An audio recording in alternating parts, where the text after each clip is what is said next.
오늘 하나님께서 우리에게 주신 말씀은 마태복음 7장 21절에서 23절까지 말씀입니다.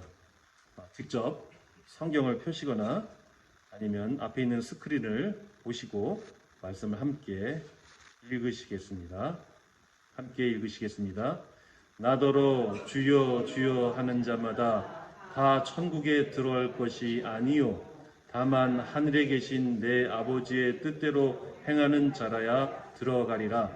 그날에 많은 사람이 나더러 이르되 주여 주여 우리가 주의 이름으로 선지자 노릇하며 주의 이름으로 귀신을 쫓아내며 주의 이름으로 많은 권능을 행하지 아니하였나이까 하리니 그때 내가 그들에게 밝히 말하되 내가 너희를 도무지 알지 못하니 불법을 행하는 자들아 내게서 떠나가라 하리라. 아멘. 오늘 하나님께서 말씀을 통하여 우리에게 주실 선물은 우리가 하나님과 영원히 함께 할 수 있는 비밀입니다. 여러분들은 하나님의 뜻대로 행하며 살고 계시는지요? 그렇다면 어떻게 하나님의 뜻을 알게 되시는지요? 저는 이러한 질문을 오늘 본문 말씀 마태복음 7장 21절에서 23절을 보면서 여러분들과 함께 살펴보고자 합니다. 먼저 오늘 본문 말씀 21절에서는 하나님의 뜻대로 행하는 자라야 천국에 들어가게 될 것이다 라고 예수님께서 우리에게 가르쳐 주시고 있습니다. 그리고 예수님은 나더러 주여 주여 하는 자마다 다 천국에 들어갈 것이 아니요 라고 말씀하셨습니다. 이는 하나님을 아는 사람이라고 해서 모두가 다 천국에 들어갈 수 있는 것이 아니라는 말씀입니다. 오직 하나님의 뜻대로 행하는 사람만이 천국에 들어갈 수 있다는 것입니다. 하나님의 뜻대로 행하는 자라는 말씀은 마치 우리의 행함이 천국을 들어갈 수 있게 하는 조건이 되는 것처럼 이해될 수 있습니다. 그렇지만 여기서 우리가 초점을 맞추어 보아야 할 단어는 바로 하나님의 뜻이십니다. 예수님께 주여 주여 하는 사람들 중에는 하나님의 뜻을 제대로 알고 그 뜻대로 행하며 사는 참 그리스도인들이 있는 반면에 형식적으로 예수님을 주로 부르지만 하나님의 뜻을 알지 못하는 사람들이 있습니다. 하나님의 뜻을 모르는 사람은 그 뜻대로 행할 수가 없는 것입니다. 하나님의 뜻을 아는 사람들은 그것이 하나님의 은혜인 것을 아는 사람들입니다. 하나님께서 죄 없으신 외아들 예수 그리스도가 모든 사람들을 위하여 십자가에서 그들의 죄를 대신하여 형벌을 받게 하신 것이 바로 하나님의 뜻이었습니다. 그렇기 때문에 그들은 그 하나님의 은혜에 감사하며 기꺼이 하나님의 뜻대로 살려고 합니다. 또 예수님께서는 22절 말씀에서 많은 사람이 나더러 이르되 주여 주여 우리가 주의 이름으로 선지자 노릇하며 주의 이름으로 귀신을 쫓아내며 주의 이름으로 많은 권능을 행하지 아니하였나이까 하리니 라고 말씀하셨습니다. 그러나 23절 말씀에서 예수님은 그때 내가 그들에게 밝히 말하되 내가 너희를 도무지 알지 못하니 불법을 행하는 자들아 내게서 떠나가라 하리라 하고 말씀하셨습니다. 예수님의 이 말씀은 놀라운 내용을 담고 있습니다. 이 땅에서 예수님의 이름으로 놀라운 능력을 행하며 살았지만 마지막 때 천국에서 예수님과 함께 영원한 생명을 누릴 수 없는 사람들이 많을 것이라는 것입니다. 정말로 이 말씀은 우리에게 두려운 말씀이 아닐 수 없습니다. 예수님께서는 그들을 불법을 행하는 자들이라고 하셨습니다. 영어 성경 NIV 버전에서는 evildoer, 즉 악인이라고 번역하고 있습니다. 불법을 행하는 자들, 즉 악인들은 하나님의 뜻대로 행하지 않는 사람들입니다. 그렇기 때문에 우리는 하나님의 뜻을 올바로 알고 행하여야 합니다. 하나님의 뜻을 올바로 알지 못하고 행하는 사람들은 결국 불법을 행하는 자들이 되는 것이며 그들은 결단코 천국에 들어갈 수 없게 되는 것입니다. 그렇다면 우리는 어떻게 하나님의 뜻을 올바로 알 수가 있을까요? 하나님은 너무나도 감사하게 우리에게 성경 말씀을 통하여 그 하나님의 뜻을 분명히 우리에게 이미 가르쳐 주셨습니다. 성경에는 정말로 너무나도 자세하게 하나님의 뜻이 기록되어 있습니다. 그렇기 때문에 우리는 계속해서 하나님의 뜻이 무엇인지 성경을 통하여 하나님의 뜻을 찾아내고 그 뜻대로 행하며 살아야 하는 것입니다. 특별히 하나님께서는 예수님을 통하여 우리에게 하나님의 뜻을 가르쳐 주셨는데 그 가운데서 중요한 두 가지를 마태복음 22장 37절에서 40절 말씀에서 이렇게 가르쳐 주셨습니다. 예수께서 이르시되 네 마음을 다하고 목숨을 다하고 뜻을 다하여 주 너의 하나님을 사랑하라 하셨으니 이것이 크고 첫째 되는 계명이요 둘째도 그와 같으니 내 이웃을 내 자신같이 사랑하라 하셨으니 이 두 계명이 온 율법과 선지자의 강령이니라. 아멘. 또한 예수님은 마태복음 6장 33절 말씀에서 그런즉 너희는 먼저 그의 나라와 그의 의를 구하라. 그리하면 이 모든 것을 너희에게 더하시리라.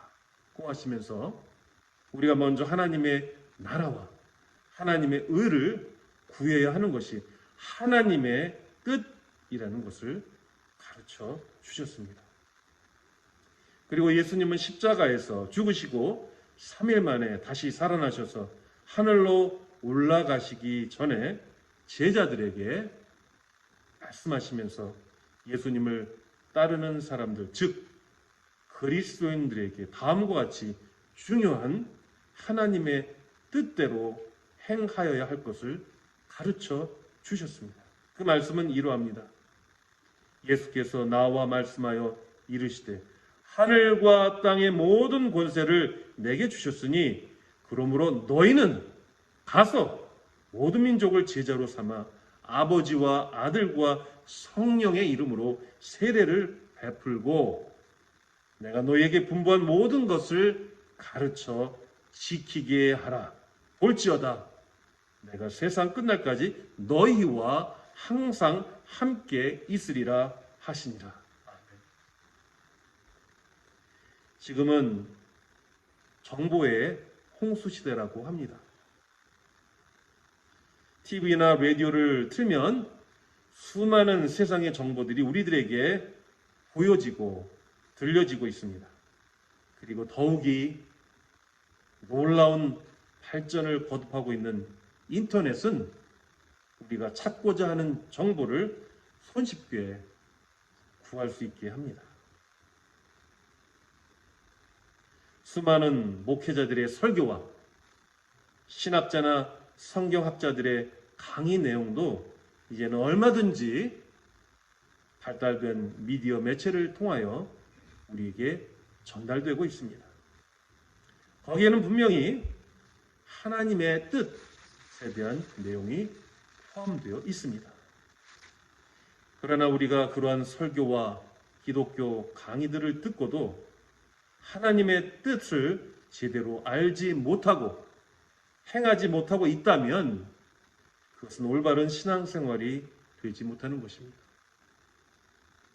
그것 또한 또 하나의 정보의 홍수가 될 뿐입니다. 홍수라는 단어의 뜻을 한국 국립국어원 표준국어대사전에서는 비가 많이 와서 강이나 개천에 갑자기 크게 부른 물이라고 정의하고 있습니다.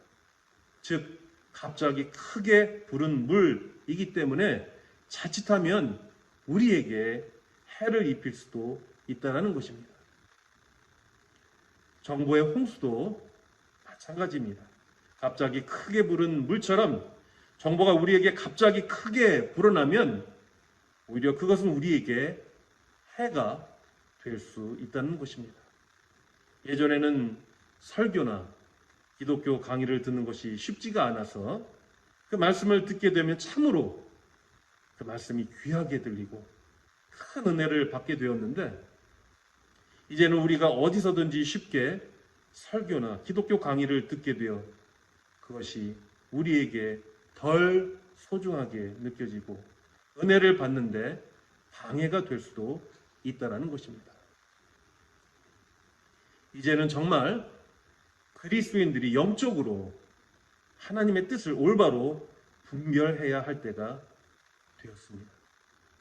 영적인 지도자들은 성도들이 하나님의 뜻대로 행하도록 말씀을 선포하고 가르치고 인도해야 하는데 안타깝게도 하나님의 뜻에 대하여 듣고도 행함이 뒤따르지 않을 뿐만 아니라 오히려 악한 일들이 행하여지는 현상들을 우리는 경험하고 있습니다. 이런 안타까운 일들로부터 회복되기 위해서는 영적인 지도자와 성도 모두가 하나님의 뜻대로 살아가야 합니다. 그 일은 우선 우리가 하나님의 뜻을 올바로 아는 데서부터 시작되어야 합니다. 하나님의 뜻을 올바로 알기 위해서 우리는 그것을 가장 분명하게 알 수 있는 성경 말씀을 읽고 묵상해야 합니다. 그리고 그 성경 말씀에서 발견하고 깨달은 하나님의 뜻대로 우리는 삶에서 행하여야 합니다. 그렇게 할 때 예수님은 우리에게 하나님의 큰 뜻뿐만 아니라 우리 삶에서 우리가 경험하는 작은 일들 가운데서도 하나님의 뜻을 점점 더 알려주실 줄 믿습니다. 그것은 때로는 성령님을 통하여 또는 우리 주변의 사람들이나 상황을 통하여 우리가 알게 될 것입니다. 그렇기 때문에 우리는 항상 영적으로 깨어 올바로 하나님의 뜻을 분별할 수 있어야 합니다. 오늘 우리가 예배를 시작하면서 하나님께 올려드린 찬송가 430장 주와 같이 길 가는 것, 이 찬송은 엘버트 벤자민 샘슨이라는 목사님이 1897년 작사, 작곡한 찬송가입니다. 이 찬송가는 그 목사님이 미국 복음주의 운동의 선두 역할을 하셨던 무디 선생님의 비문에 있는 하나님의 뜻을 준행하는 자는 영원히 살리라 라는 말씀을 보고 감격하여 평생을 하나님의 뜻을 따라 순종하며 살다가 쓰게 되었다고 합니다. 그 찬송가의 가사는 이렇게 시작이 됩니다. 주와 같이 길 가는 것 즐거운 일 아닌가? 우리 주님 걸어가신 발자취를 밟겠네. 우리가 하나님의 뜻대로 행하는 것은 우리 주 되신 예수님과 같이 길을 가는 것입니다. 그것은 하나님께서 약속하신 복된 길이기 때문에 우리에게 즐거운 일이 되는 것입니다. 우리는 우리 주님 되신 예수님께서 걸어가신 발자취를 밟아가면서 하나님의 뜻대로 살아갈 수가 있는 것입니다. 이제 말씀을 정리하겠습니다. 그리스도인들의 삶은 예수님을 주여 주여라고 부르는 데서 그치는 것이 아니라 하나님의 뜻대로 행하는 데까지 연결이 되어야 합니다. 예수님을 구주로 믿는 그리스도인들은 믿음과 함께 행함이 따르는 사람들입니다. 그리고 그들은 악한 자들의 뜻대로 불법을 행하는 사람들이 아니라 하나님의 뜻대로 행하는 사람들입니다. 예수님은 하나님의 뜻대로 행하는 자라야 천국에 들어가게 될 것이라고 말씀하셨습니다. 이 세상에는 하나님을 인정하는 사람과 하나님을 부정하는 사람으로 나눠져 있습니다. 이것은 하나님을 믿는 믿음에 관한 문제입니다. 그리고 하나님을 인정하는 사람은 다시 하나님의 뜻대로 행하는 사람과 불법을 행하는 사람으로 나누어져 있습니다. 이것은 행함에 관한 문제입니다. 그리고 이 세상 종말에는 천국에 들어가는 사람과 천국에 못 들어가는 사람으로 나누어질 것입니다. 이것은 하나님의 뜻에 관한 문제입니다. 예수님은 오늘 말씀에서 나더러 주여 주여 하는 자마다 다 천국에 들어갈 것이 아니요 다만 하늘에 계신 내 아버지의 뜻대로 행하는 자라야 들어가리라 라고 분명히 우리들에게 말씀하셨다라는 것을 잊지 마시기 바랍니다. 여러분 모두와 우리 필그림 성결교회 모든 분들이 날마다 하나님의 뜻을 알고 행하는 삶을 통하여 하나님의 한이 없는 복을 받게 되시기를 우리 주 예수 그리스도의 이름으로 축복하며 기도합니다. 함께 기도하시겠습니다.